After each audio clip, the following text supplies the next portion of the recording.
What if the feelings of shame and burnout that you're experiencing aren't just normal, but actually holding you back from living your fullest life? Have you ever wondered how much of your anxiety is tied to deep rooted shame or unrecognized burnout? This episode might just change how you see these struggles. Today, I have Kyira Wackett on the show. She is a licensed mental health therapist specializing in shame resilience and radical acceptance through her platform, Adversity Rising. She empowers individuals with the insight, confidence, and skills to take charge of their own narratives. Welcome to the show, Kyira. Oh, thank you so much. I'm so excited to be here. So, I would like to know how you got involved with working around this topic of shame. As we were talking before we hit record, this is hmm not a topic that typically comes up. So how did you get so interested in it? Yeah, I think a lot of people, or most people in life, we find ourselves in professional directions that somehow overlap with our personal lives. And so I am a survivor of very complex childhood trauma that I didn't realize until I was maybe early 20s, but I don't even think I really accepted it till my mid to late 20s that I had spent my life parenting everyone around me.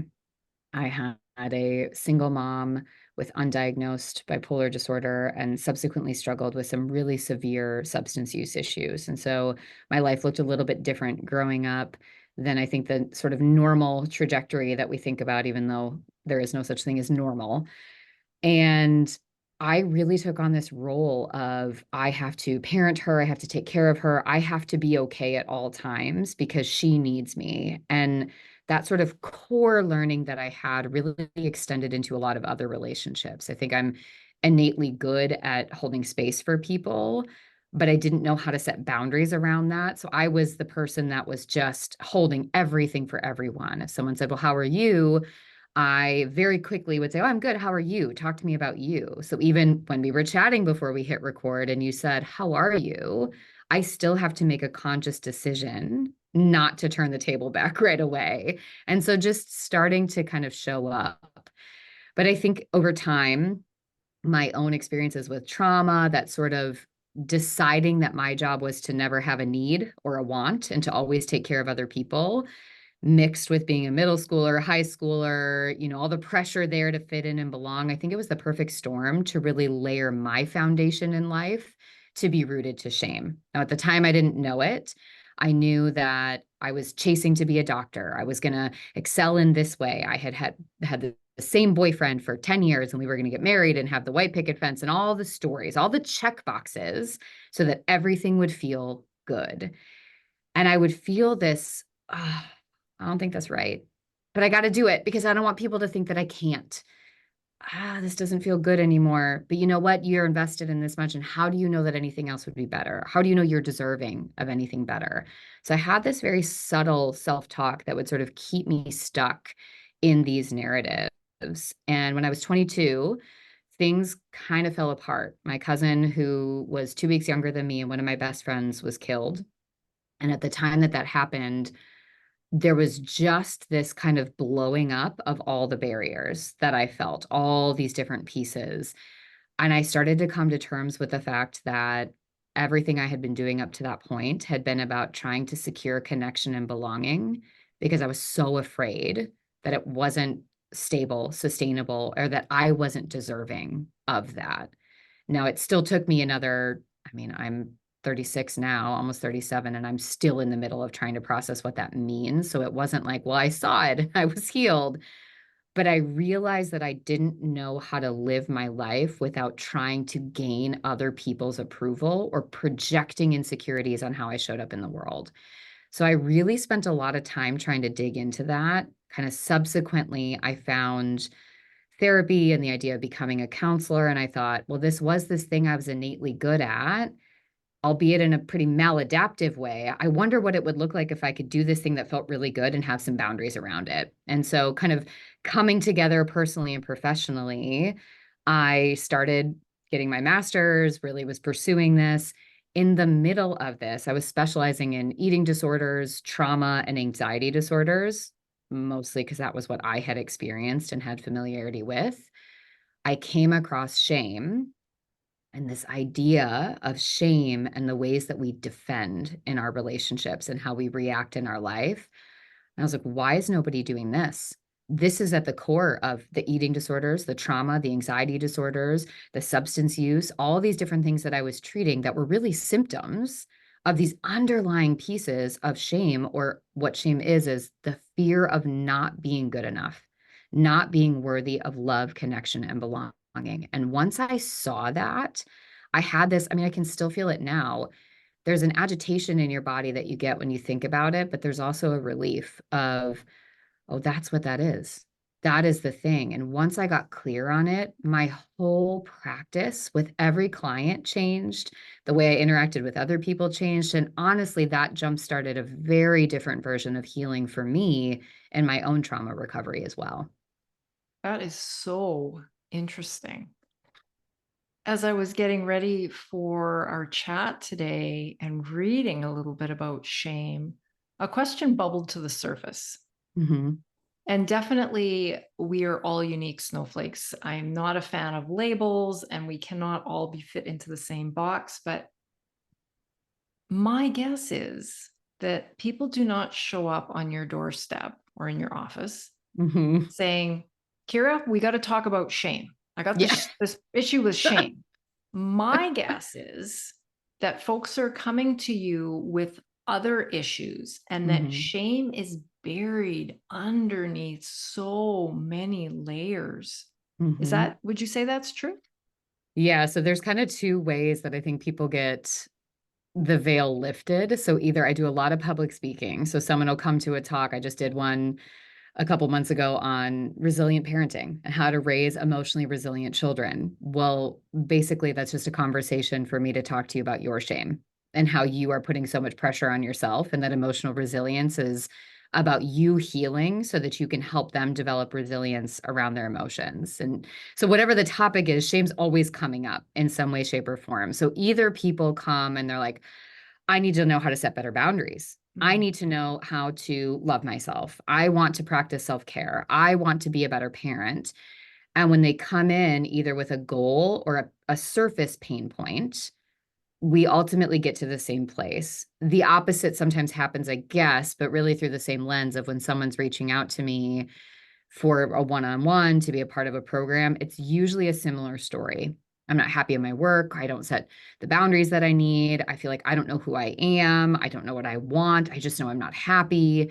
And then we'll start to dig under it. And it's usually the recognition that along the way in their development, they embodied a belief that they, at their core, were not good enough, worthy, or capable of love and belonging in the same way that other people were, whether that's their identity, their gender, their race, their sexual orientation, the family style that they grew up in, their experiences in the world. But likely what's happened is that they've collected enough quote unquote data, because it's subjective, not objective, but biased data that says, see, look at all of this.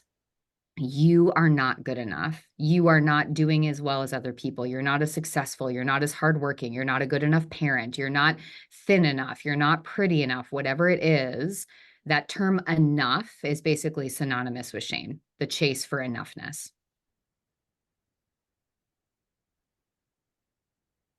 I'm going to make another assumption here, and you can tell me I'm wrong. Okay. Is it fair to say that women suffer more from shame than men? Mm, I think the experiences look different. So I do think there's an element of it where, again, we've sort of been taught that if we think about roles, so parenthood, for example, my husband and I talk about this all the time. We're both cisgender, male, female, raised very much with those same pieces. The pressure that I have on myself to be a good parent is very different from him. So what he was taught, the biases that he has about being a good parent, very different. So I think when we think about parenting specifically, a lot of the shame feels much more deeply rooted because you grew up being told that you're supposed to be good at this and the mom is supposed to have it all figured out. When we think about some of the other pieces, so for example, I have a client who white cisgender male in his mid 50s, he's been taught that his entire job in life is to take care of his family and to make sure that he can handle everything that comes up. And he feels like his life is imploding and he's failing. And the shame being, I'm not supposed to break down. I'm supposed to hold my family if they break down. So the story, the rules, kind of if you think about it, shame's like your rule book that says, this is what you have to do to be X enough. Again, good enough, lovable enough, whatever it is. I think the rule book that often men have looks different than the rule book that women have. And I think there are some different roles and responsibilities that make it so that things like parenting really do feel like they're much more of a heavy burden for women in general. So, does our rule book, as you call it, which makes Mm-hmm. a lot of sense, I love that you coined that phrase, does that automatically come from our upbringing, or does it come from that plus then all these data points that we are taking on as we grow older? Yeah. Well, so think about essentially when we're born, we have that Maslow's hierarchy of needs. We need Mhm. food, water, shelter. At the same level, we need connection and belonging. We have to. We've seen that if you look at people in isolation for whatever circumstances, their mental, emotional, and physical health just completely plummets. We have to have community. So from the moment that you're born, your brain, your body is wired to find it. And so as babies, we're already starting to learn that. Oh, I'm held more. I get more love, more connection if I do this. Now, babies can't necessarily control their reactivity in the same way, nor are they conscious of it. But from the time that they're born, from the time we were born, we absorbed those cues and those messages.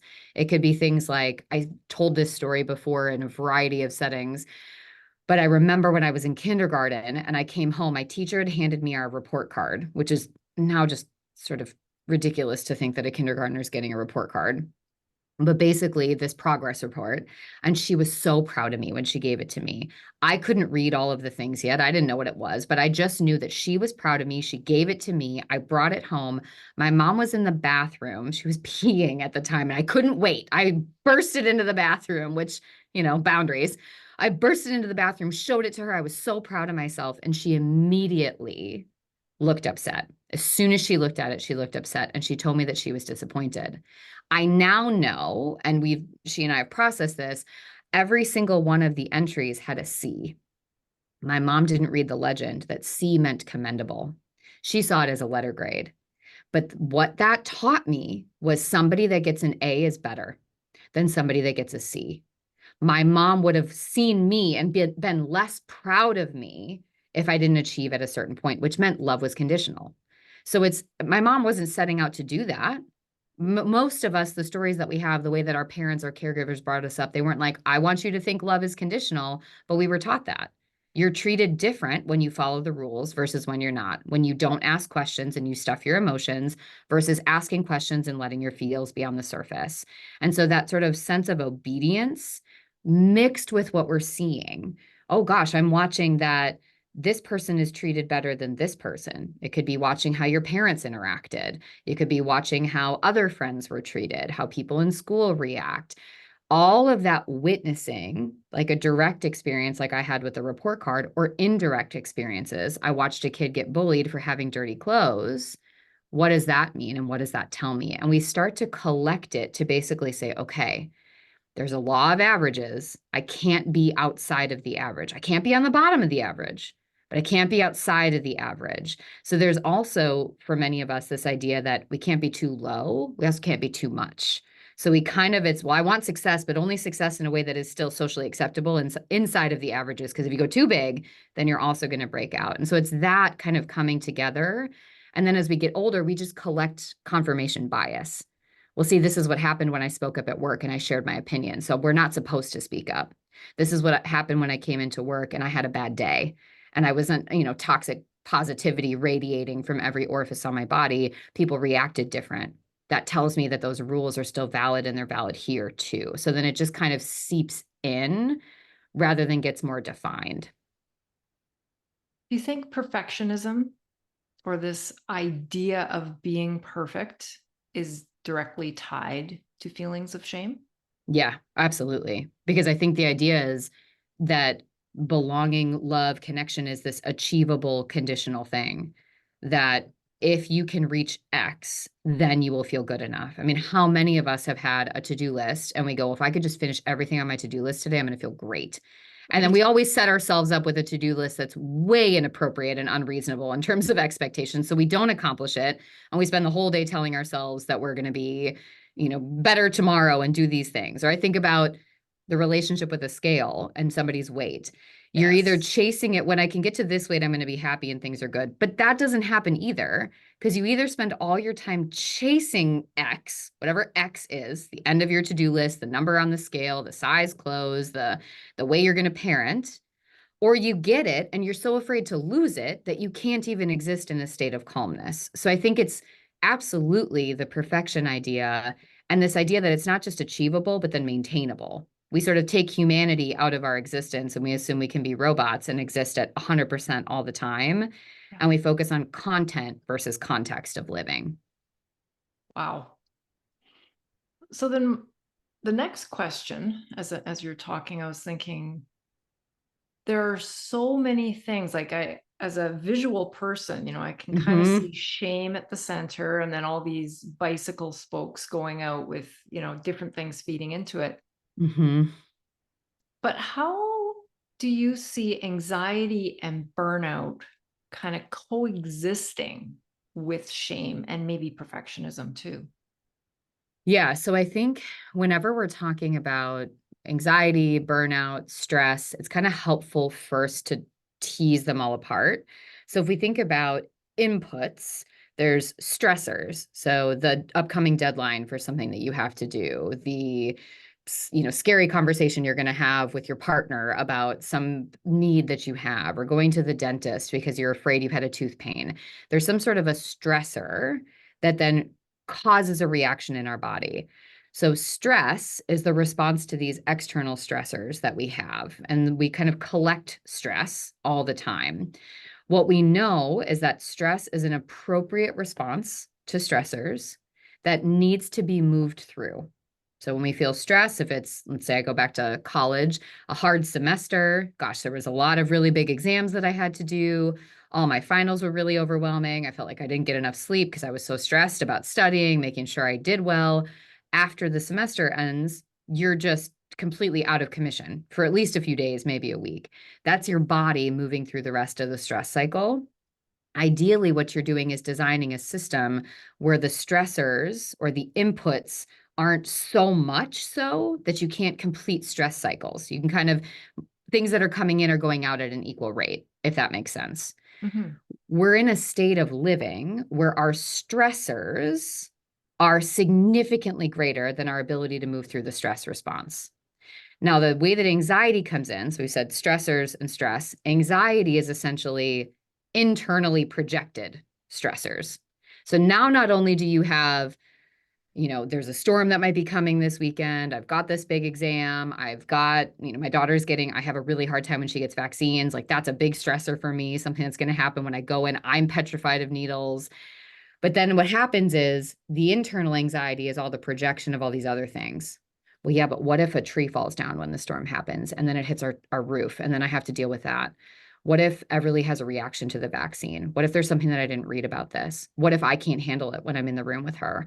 What if I don't finish that presentation? What if I lose it? What if my computer breaks down because I've been having these weird issues? So you start kind of layering on, so anxiety and stress kind of come hand in hand. Again, stress is this like, yeah, this thing happened. You had a response, you move through it. Anxiety is like, well, yeah, but let me make it 10 times harder and just add a few more whack-a-moles. Burnout, if you kind of think about it more like a diamond, because you said you're visual, think about stressors coming in and they can lead to the stress. And we go, okay, here we go. But they also can contribute to anxiety. And now anxiety is basically creating a feedback loop over here. It's the lack of our ability to move through those things in effective and efficient ways that leads to burnout. It's the I'm supposed to hustle at this rate. What do you mean? Everybody's stressed. Everybody's got deadlines. Everybody's got 10 different things that their kids are doing that they manage. Everybody's making their own yogurt. Nobody buys prepackaged food. What are you talking about? I'm supposed to be the perfect parent that makes all the snacks. I can't buy a Z bar anymore. I have to make it from scratch. So all of that starts to layer in. And over time, when we go, I don't have to complete the cycle. I don't have to deal with my anxiety. I don't have to address that worry. It all ends up leading to burnout. And really, if you kind of think about the shading underneath all of it, sort of trapped inside, shame is the power force that keeps it all moving. So shame will, what if we can get rid of the shame? Does it change the flow? Can we reduce our burnout? So the Or did I worst, misunderstand you? no, the big thing is because shame is an emotion, shame is there because it thinks it's helpful.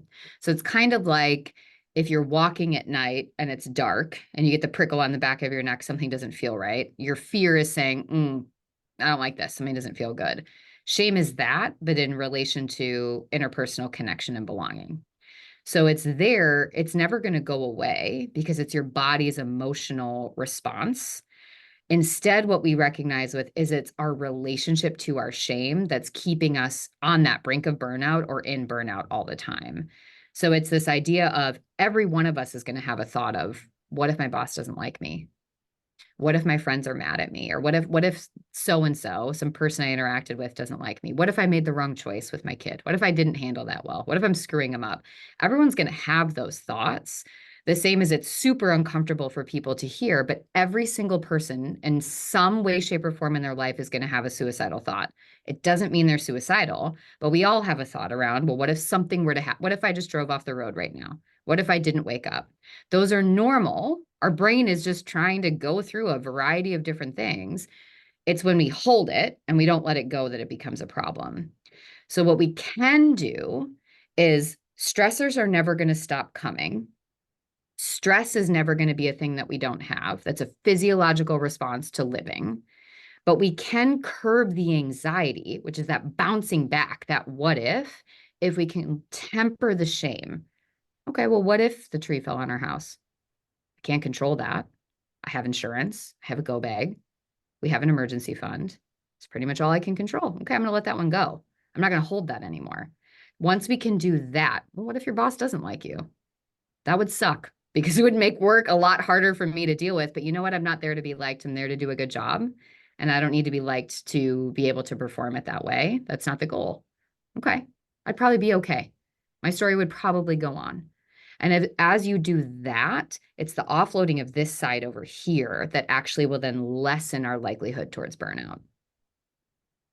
So if I'm understanding you correctly, that our perspective and Yeah. our mindset play a big role in this. It's not even an equation, but this constant flow, like you say, Yes. stressors, Yes, the absolutely. perspective.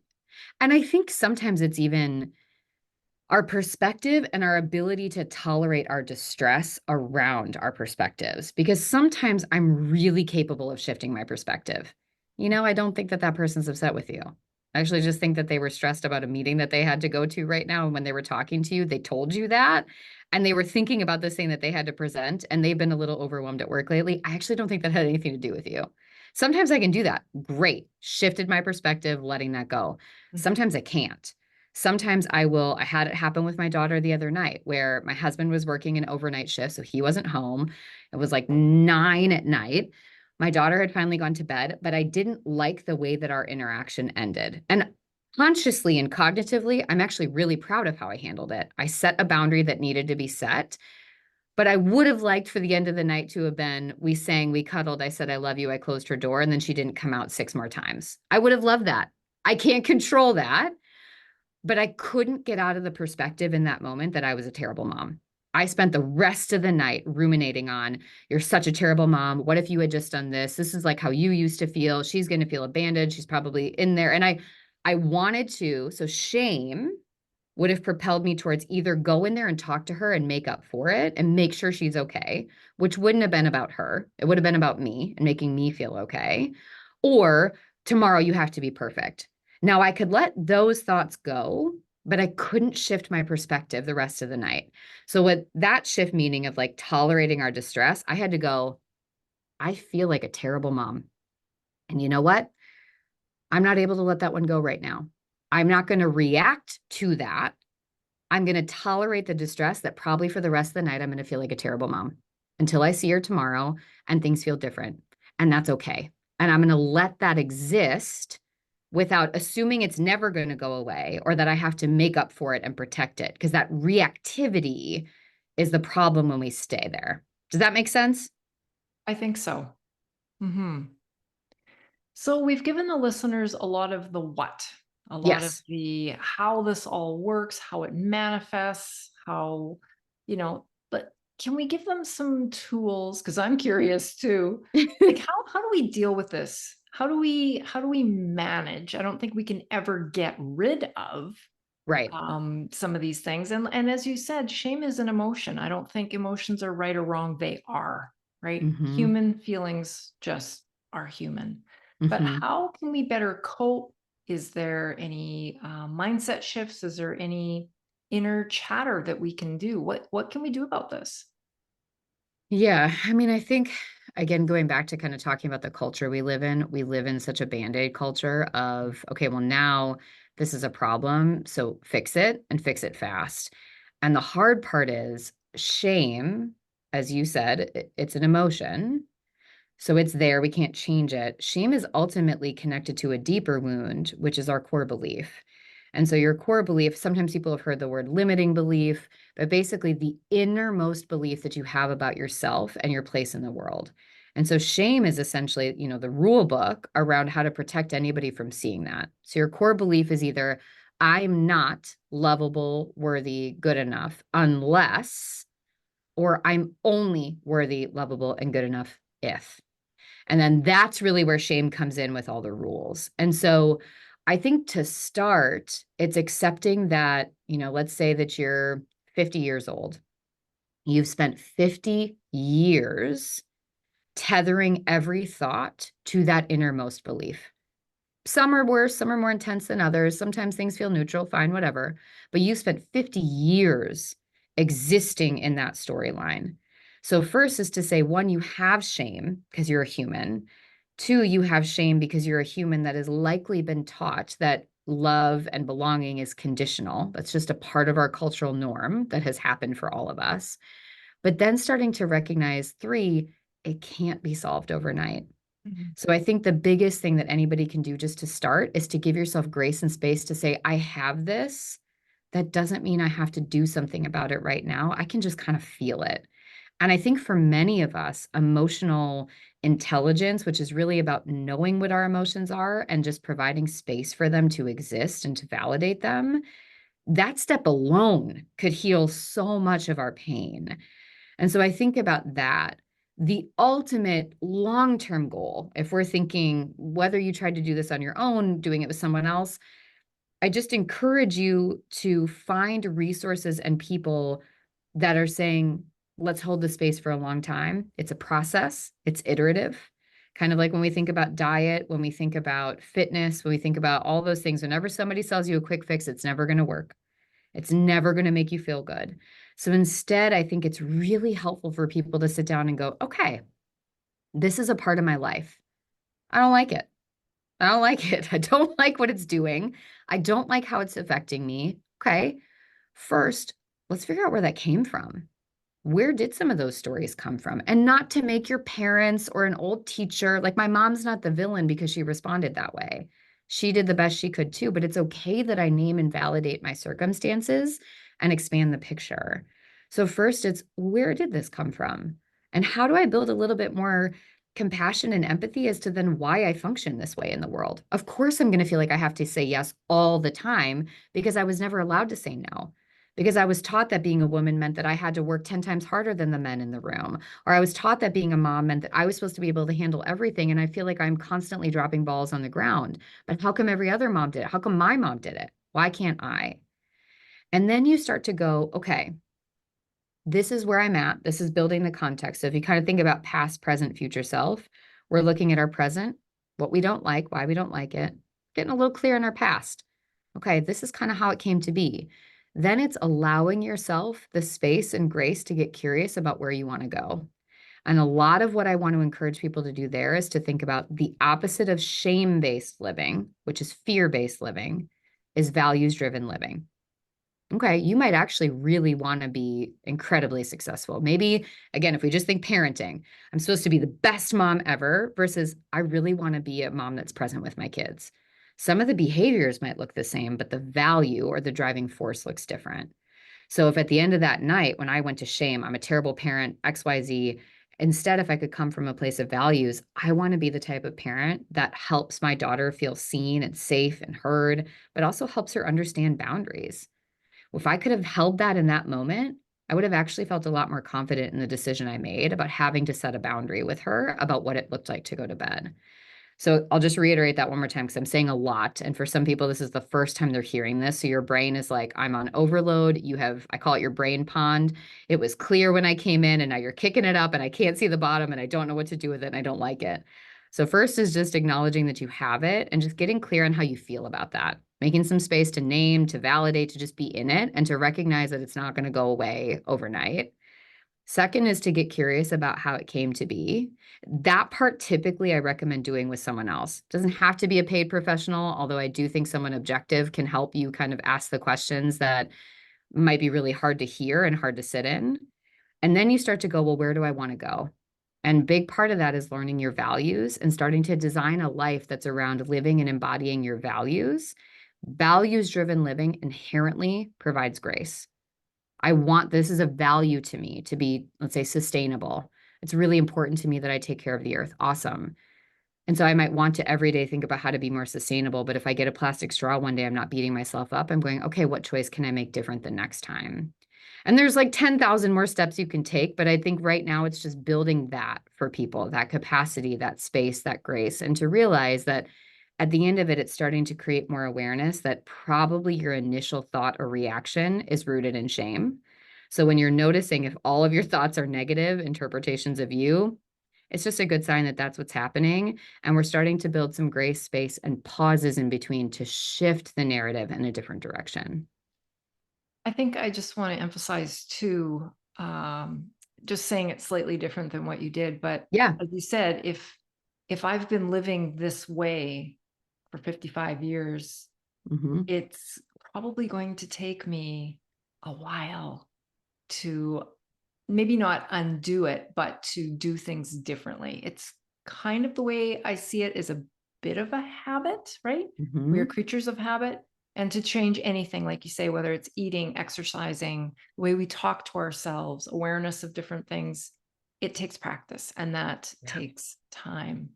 Hmm. I agree with you 100%. I think therapy is so important.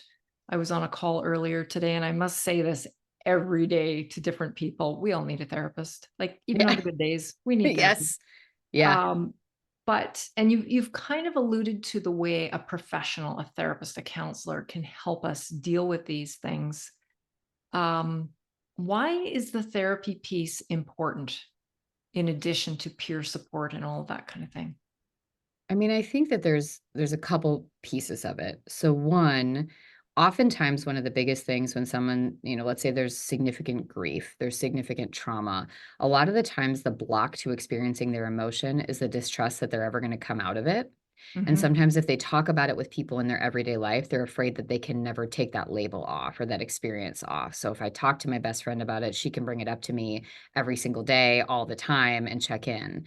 So sometimes the really nice thing about whether it's a therapist, a coach, a grief support specialist, whatever it is that it's kind of a closed container that you get to decide when you're going into that space and when you're coming out of it. And so sometimes I think it's really nice if you've spent your life sort of stuffing your emotions to have a place where you can go and you can test them out, but you also know that they can stay there safely in between.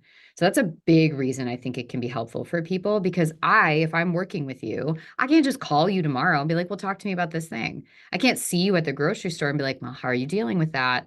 Are you working on those things? I don't get to do that. So there's a little bit of control that we can feel with that can sometimes help us feel safe until we're ready to integrate it into our full life. I think the other thing that's really key is typically for most everyone listening to this, I can guarantee you that your shame has you being a yes person and a people pleaser for everyone around you.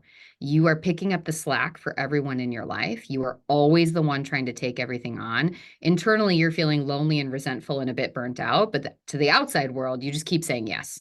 You keep handling it all. And if you have a breakdown, it's very small. You have no need really from anybody else, and you get back up on the bandwagon and you keep doing it. So by that, just in general, if you go to talk to your best friend, you go to talk to your partner, you go to talk to somebody in your work group, they're all benefiting from your storyline.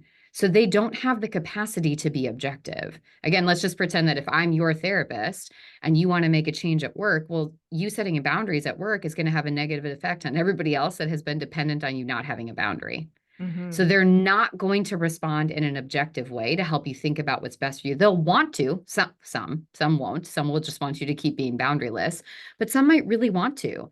And they're affected too, which means the experience and the conversation is going to be a bit tainted. So I can have a conversation with you about, let's think about how this supports your goals.